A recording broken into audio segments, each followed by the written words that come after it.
Hello everyone and welcome back to AW Programming and Lectures. In today's lecture we will begin with functions. So what are functions and how can we create them in Python?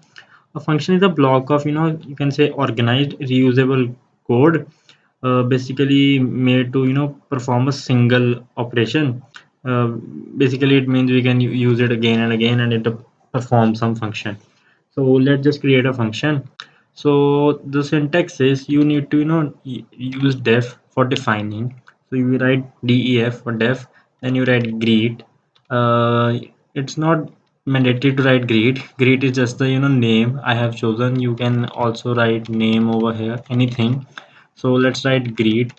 And now this greet, this function will do, it will just print something. So let's just say it prints hello. So we'll write hello, colon. So now let's just check this function. Let's just run it and you can see it prints hello. Similarly, you can keep on making basic functions like this. So now let's discuss passing arguments to a function. So let's create a function. So we'll write def and we'll write its name as testing.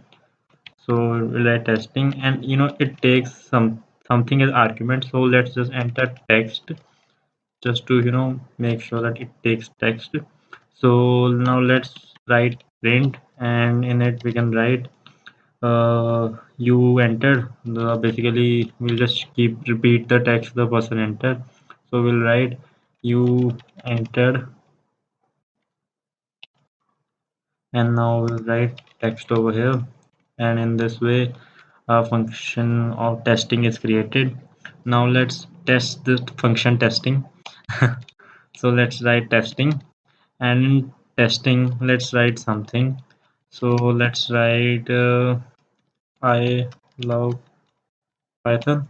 So it should give me you entered I love Python. Let's check it. Yes, it gives back I love Python. So now before moving on, let's make another function which with return type basically. So let's create def and take some values like add, and this add takes two arguments a and b. Basically this add function is for adding two numbers, and it give return, you can say it returns us you can say these two numbers. So we'll write a plus b. So let's just check this now. We'll write add, and for two numbers which we can add is 4 and 6. So let's see, it gives us 10. So in the next lecture we will cover more about functions. So thank you everyone, and if you guys like my videos, please like, subscribe, comment and share.